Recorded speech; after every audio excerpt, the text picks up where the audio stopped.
심한 경우에는 절골도를 이용해서 그렇게 매끄러울 수는 없지만 코 모양이 나쁘니까 이런 거에는 워너비 성형외과의 차명기 원장입니다. 반갑습니다. 사장님이라고 불려지는 거에 대해서 어떻게 생각하세요? 마봤냐? 일단 지금까지 가졌던 변명 중에 원장님, 무보형물 매부리코 소명이 뭐예요? 무보형물 매브리코는 말 그대로 보형물을 사용하지 않고 매브리코 교정을 하는 것을 말하는데, 보통 보형물을 사용하게 되는 이유가 미간의 높이인데, 미간의 높이가 많이 낮지 않다면 보형물을 사용하지 않고 매브리코 교정을 할 수 있습니다. 무보형물 매부리코 성형이 가능한 케이스. 일단 보형물 사용 유무를 결정하는 제일 중요한 부분이 콧대가 시작하는 요 미간 높이예요. 이 미간 높이가 낮은 경우라면 어쩔 수 없이 보형물을 써야 되지만, 이 미간 높이가 이상적인 높이에 비해서 적당하거나 많이 낮지 않는다면 보형물 없이 매부리코 교정이 가능하죠. 원장님, 그럼 무보형물 매부리코는 어떻게 수술해요? 매부리코 수술은 일단 먼저 매부리를 제거하게 되는데, 예를 들어서 매부리가 이렇게 튀어나온 부분이 이렇게 생겼다고 하면 위에 부분은 뼈로 되어 있고 아래 부분은 연골로 되어 있어요. 의료용 끌을 이용해서 이렇게 튀어나온 부분을 그런지, 아니면 매부리가 조금 심한 경우에는 의료용 절골도가 있어요. 그래서 의료용 절골도로 이렇게 한 번에 좀 더 제거를 하게 되는데, 매부리를 제거하고 나면 이렇게 높이 속상있는 봉우리가 없어지기 때문에 콧등이 넓어져요. 보기에도 이만큼이 없어지면 콧등의 폭이 이렇게 넓어지는 결과가 되거든요. 그래서 매부리만 제거를 하고 나면 옆에서 보면 콧대 높이도 낮아지지만 정면에서 봤을 때 더욱더 낮아지는 그런 느낌이 많이 들거든요. 그래서 콧등이 이렇게 넓어지는 경우에는 콧뼈 절골을 이용해서 콧뼈를 좀 좁혀줘야 높이가 낮아져도 정면에서의 콧대 선명함을 좀 유지할 수 있게 돼요. 그래서 절골을 같이 하는 경우가 많고, 매부리를 제거하고 나면 이제 콧등선이 정리가 됐으니까 그 다음에 이제 코끝을 교정을 해줘야 되는데, 이게 매부리는 코끝이 짧거나 낮은 경우 또는 길고 처져 있는 경우가 많은데, 코끝이 짧은 경우에는 짧은 코를 좀 늘려주면서 콧등선에 코끝을 맞춰주고, 또 길고 아래로 처진 코끝의 경우에는 코끝의 길이를 좀 줄여주고 콧등선에 맞춰주면서 좀 더 예쁜 코 모양을 이제 만들어 줄 수 있죠. 그리고 매부리코 같은 경우에는 되게 휜코를 같이 동반하고 있는 경우가 많기 때문에, 아까 말씀드린 코뼈 절골 수술을 통해서 휜 코도 같이 교정을 해주는 경우가 많습니다. 매부리코 수술이 약간 더 쉽나요? 절대 안 쉽지. 얼핏 보면 보형물을 쓰지 않아서 그 수술이 쉬워 보이는 것 같은데, 이렇게 튀어나온 매부리를 정교하게 다듬어서 매끄럽게 만드는 그 과정 자체가 상당히 어렵고 힘들어요.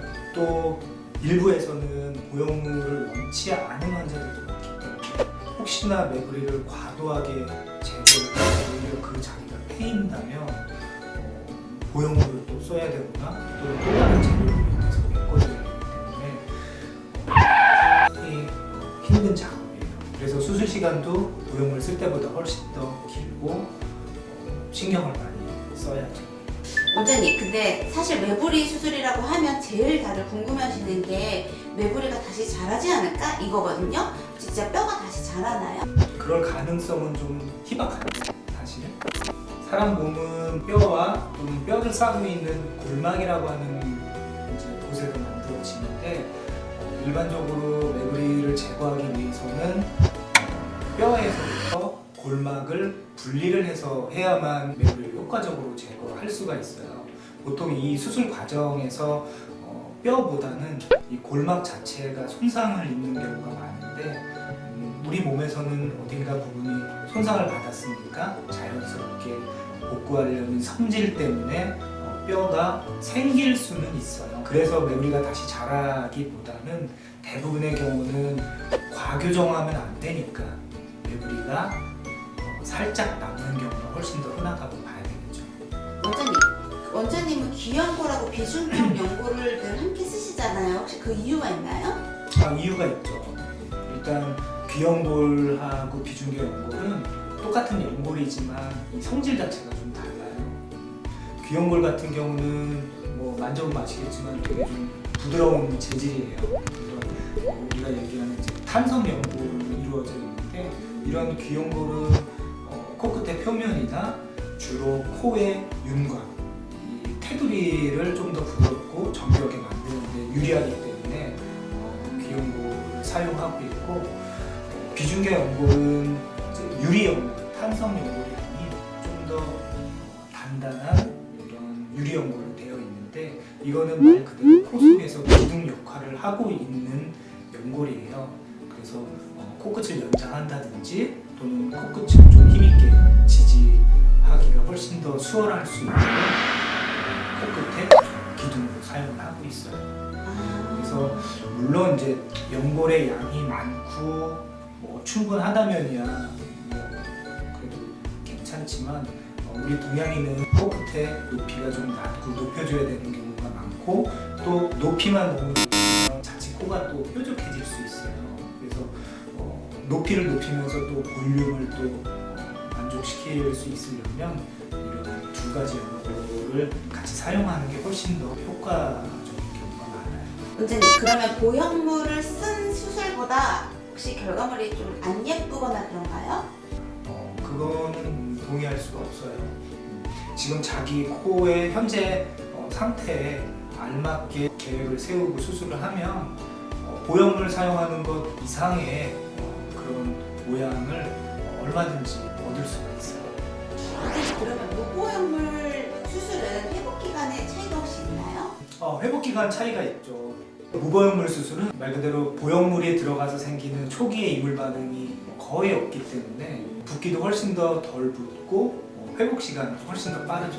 원장님, 무보형물은 확실히 염증 확률이 더 낮은가요? 염증 확률이 뭐 제로라고 얘기할 수는 없지만 건강한 상태라면 보형물을 사용한 경우에 비해서는 현저히 낮다고 할 수 있죠. 그래서 이렇게 염증 확률이 적다는 게 당연히 무보형물 수술의 아주 가장 큰 장점에 해당이 돼요.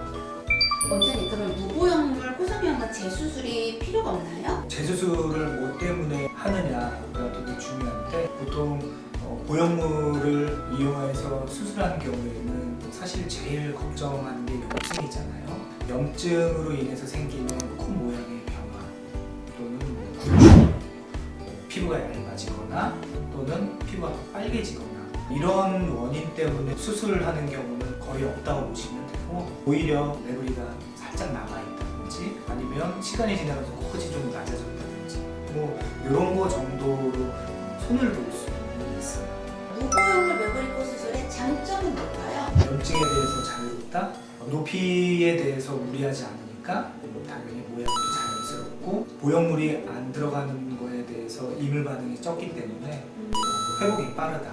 무보형물 매부리코 수술의 단점이 있다면요? 미간이 낮은 사람한테는 적용하기 힘들다. 그리고 수술 시간이 좀 길고 좀 까다롭고 콧대 높이가 딱 정해지기 때문에 높이에 있어서 좀 제약이 있다. Korean, English, Arabic, Persian, and a little bit Turkey.